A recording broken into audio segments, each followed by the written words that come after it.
1976 എൻ്റെ പ്രിയപ്പെട്ട ഗ്രാമമായ കൊച്ചറയിൽ ഒരു സുവിശേഷ യോഗം നടത്തുവാൻ ഞങ്ങൾ തീരുമാനിച്ചു. പാസ്റ്റർ എംപോലൂസിൻ്റെ ടീം അതിനുവേണ്ടി കൊച്ചറയിൽ വന്നു. അന്ന് പ്രശസ്ത ഗായകനായിരുന്ന കല്ലിയൂർ കുഞ്ഞുമോൻ പാട്ടുപാടുവാനും വന്നു. കൊച്ചറയിലെ SNDPക്കാർ അവരുടെ സ്ഥലത്ത് യോഗം നടത്തുവാനായിട്ട് അനുവദിച്ചു.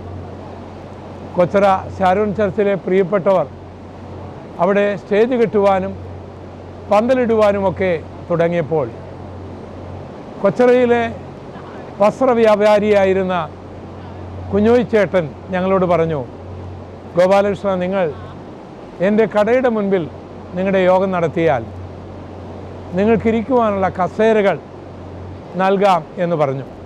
കുഞ്ഞോയ് ചേട്ടൻ്റെ ഭാര്യ കൊച്ചറ സ്കൂളിലെ എൻ്റെ അധ്യാപിക ആയിരുന്നു. അങ്ങനെ ഓർത്തഡോക്സുകാരനായ കുഞ്ഞോയ് ചേട്ടൻ്റെ കടയുടെ മുൻപിൽ കൊച്ചറ ടൗണിൽ ഞങ്ങൾ മീറ്റിംഗ് ക്രമീകരിച്ചു. ധാരാളം ആൾക്കാർ ആ യോഗത്തിനായി കടന്നു വന്നു. അന്ന് ഞാനായിരുന്നു പ്രസംഗിക്കേണ്ടത്.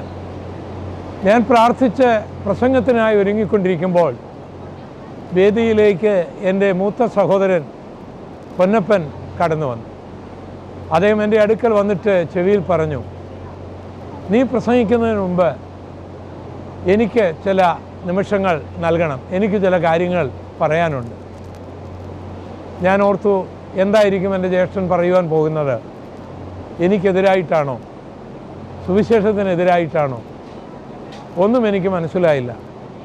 എങ്കിലും എൻ്റെ ജ്യേഷ്ഠന് ഞാൻ സമയം അനുവദിച്ചു. അദ്ദേഹം മൈക്കിൻ്റെ മുൻപിൽ വന്നു നിന്നു. ഞങ്ങളുടെ കൊച്ചറ നിവാസികൾക്കെല്ലാം അത്ഭുതകരമായിരുന്നു.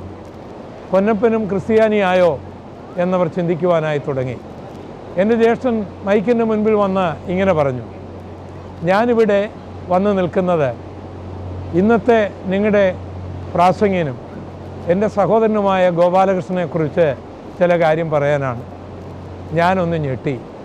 എന്തായിരിക്കും എൻ്റെ ജ്യേഷ്ഠൻ പറയുവാൻ പോകുന്നത്? അദ്ദേഹം ആ കഥ പറയുവാൻ തുടങ്ങി.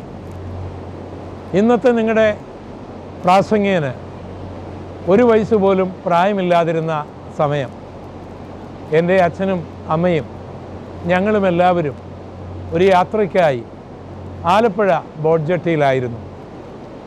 നല്ല തിരക്കായിരുന്നു അന്ന്.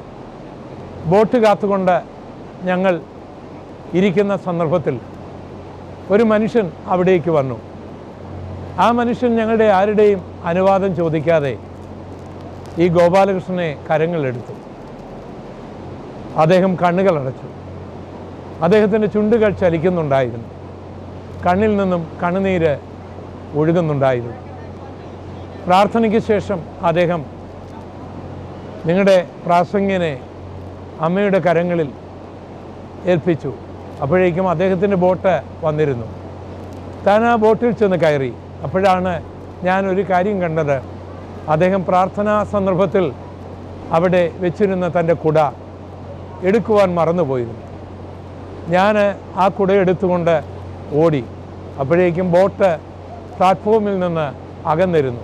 എത്തിപ്പിടിക്കുവാൻ പോലും കഴിയാതെ വണ്ണം അകന്നിരുന്നു. അദ്ദേഹം എന്നെയും ആ കുടയും കണ്ടെങ്കിലും ഇങ്ങനെ പറഞ്ഞു, നിങ്ങൾ ആ കുട എടുത്തുകൊള്ളുക എന്ന്. ഞാൻ ആദ്യമായിട്ടാണ് ആ ചരിത്രം കേൾക്കുന്നത്. എനിക്ക് വേണ്ടി ഇങ്ങനെ ഒരാൾ പ്രാർത്ഥിച്ചു എന്നുള്ള ചരിത്രം. അത്രയും പറഞ്ഞിട്ട് അദ്ദേഹം വേദിയിൽ നിന്ന് ഇറങ്ങിപ്പോയി. ഞാനും അങ്ങനൊരു ചരിത്രം ആദ്യമായി കേൾക്കുകയാണ്. എനിക്ക് ഏകദേശം 6 മാസം പ്രായമുള്ളപ്പോൾ എനിക്ക് വേണ്ടി ആലപ്പുഴ ബോട്ട് ജെട്ടിയിൽ പ്രാർത്ഥിച്ച ഒരു മനുഷ്യനെക്കുറിച്ച് അദ്ദേഹത്തെ കാണുവാനും അദ്ദേഹത്തിൻ്റെ വിവരമറിയുവാനും ഞാൻ ആഗ്രഹിച്ചു. പക്ഷേ എൻ്റെ ജ്യേഷ്ഠൻ തൻ്റെ വീട്ടിലേക്ക് അവിടെ നിന്ന് പോയി കഴിഞ്ഞിരുന്നു. തുടർന്ന് എൻ്റെ പ്രഭാഷണമായിരുന്നു. ആ പ്രഭാഷണം കഴിഞ്ഞ് ഞാൻ എൻ്റെ വീട്ടിലേക്ക് നടന്നു.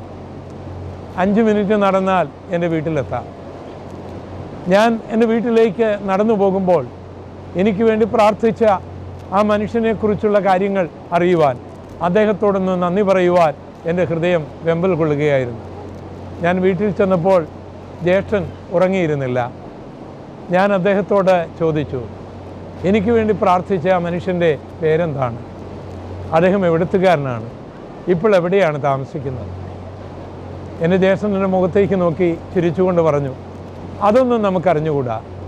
നമ്മൾ യാത്രയിലായിരുന്നു, ആദ്യമായി കാണുകയാണ്. അദ്ദേഹത്തിൻ്റെ പേരും നാളുമൊന്നും നമുക്കറിഞ്ഞുകൂടാ. അപ്പോൾ ഞാൻ നിരാശനായി. എങ്കിലും ചോദിച്ചു, കണ്ടാൽ എങ്ങനെ ഇരിക്കും അദ്ദേഹം? കണ്ടാൽ ഏകദേശം ഒരു 70-80 വയസ്സ് തോന്നിക്കും. കാരണം തലമുടിയും താടിയുമൊക്കെ നരച്ചതായിരുന്നു.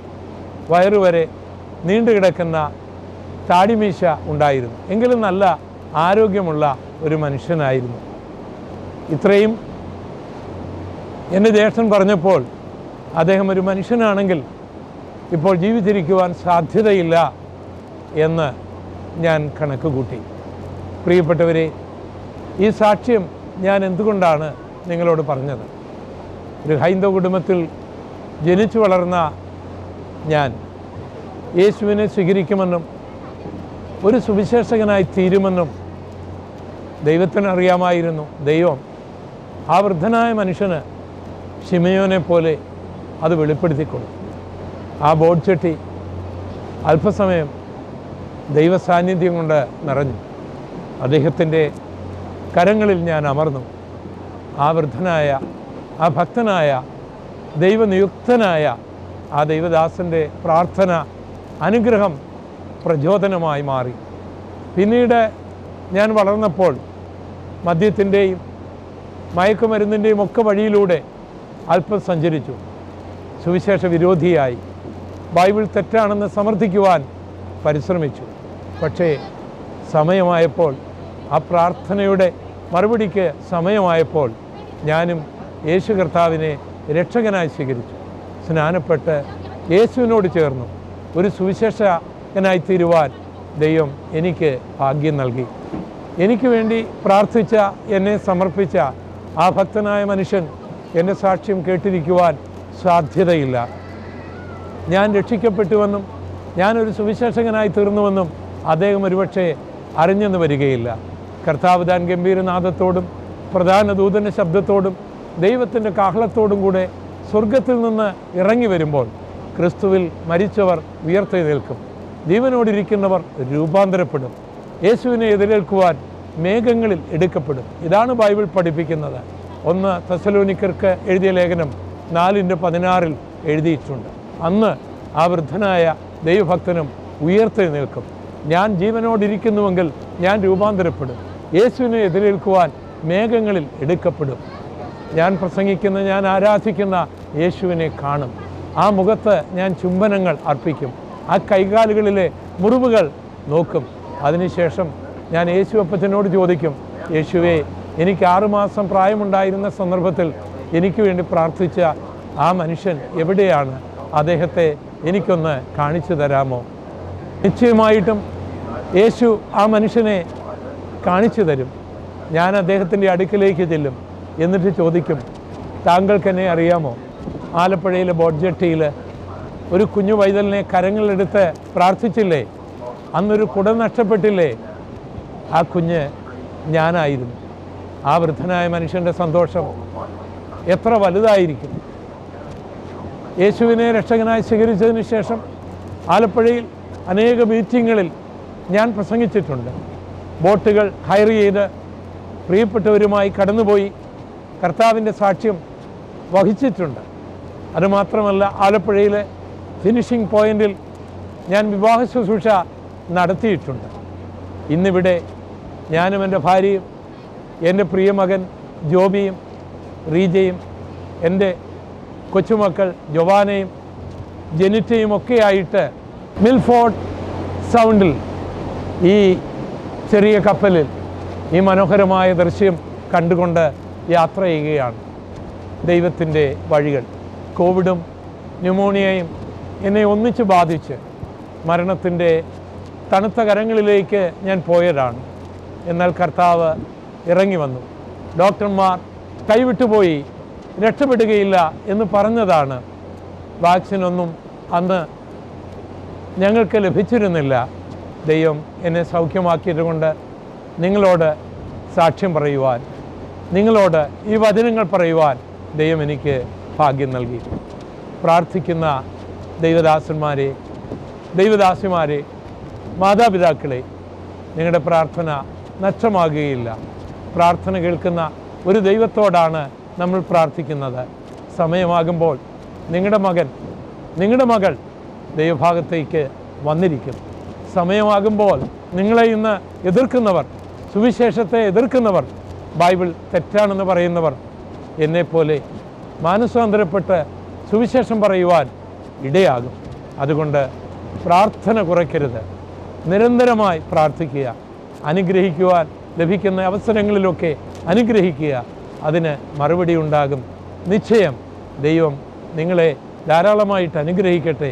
ദൈവത്തിൻ്റെ അതിപരിശുദ്ധമായ നാമം വാഴ്ത്തപ്പെടുമാറാകട്ടെ. 1974 ഓഗസ്റ്റ് മാസത്തിലാണ് ഞാൻ ആദ്യമായിട്ട് യേശുവിനെ ഒരു പരസ്യയോഗത്തിൽ എൻ്റെ സ്വന്തം ദേശത്ത് പ്രസംഗിക്കുവാൻ ഭാഗ്യം ലഭിച്ചത്. 50 വർഷം പിന്നിടുകയാണ്.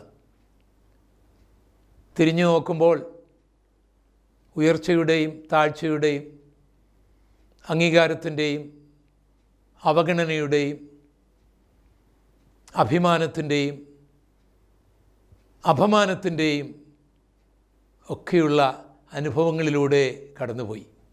അനേകരുടെ പ്രാർത്ഥനയും അനേകരുടെ കൈത്താങ്ങലുകളും ആവോളം എനിക്ക് ലഭിച്ചു. അവർക്കൊക്കെ എൻ്റെ ഹൃദയാംഗമായ നന്ദി ദൈവം അനുഗ്രഹിക്കട്ടെ. സുവിശേഷ നിമിത്തം ആശ്ലേഷിച്ചവരും അടിച്ചവരുമുണ്ട്. സുവിശേഷ നിമിത്തം ബഹുമാനിച്ചവരും കാർക്കിച്ച് തുപ്പിയവരുമുണ്ട്. സുവിശേഷ നിമിത്തം അംഗീകരിച്ചവരും പുറത്താക്കിയവരുമുണ്ട്. വിശപ്പ് സഹിക്കുവാൻ കഴിയാതെ പൈപ്പിലെ പച്ചവെള്ളം കുടിച്ച് വയറ് നിറച്ച് മൈലുകളോളം നടന്ന് കടത്തിണ്ണകളിൽ ഉറങ്ങിയ കാലഘട്ടങ്ങളുമുണ്ട്. ഇവിടെയെല്ലാം ഞാൻ വിശ്വസിക്കുന്ന യേശു വിശ്വസ്തനായിരുന്നു. ആ കർത്താവ് തൻ്റെ കരത്തിൽ എന്നെ പിടിച്ചതുകൊണ്ട് മാത്രമാണ് എനിക്കിന്നുവരെ ഈ സുവിശേഷ പോർക്കളത്തിൽ നിൽക്കുവാൻ ഇടയായത്. തുടർന്നും നിങ്ങളുടെ പ്രാർത്ഥന എനിക്ക് ആവശ്യമുണ്ട്.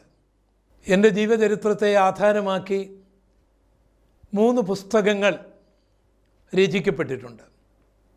അതിലൊരു പുസ്തകമാണ് അപമാനങ്ങളിൽ മറഞ്ഞിരുന്ന അനുഗ്രഹങ്ങൾ എന്ന ഈ പുസ്തകം. ഇതനേകർക്ക് അനുഗ്രഹമായി, നിങ്ങൾക്കും അനുഗ്രഹമാകുമെന്ന് വിശ്വസിക്കുന്നു. നിങ്ങളുടെ ആത്മാർത്ഥമായ പ്രാർത്ഥന തുടർന്നും ഉണ്ടാകണമേ എന്ന് അപേക്ഷിക്കുന്നു.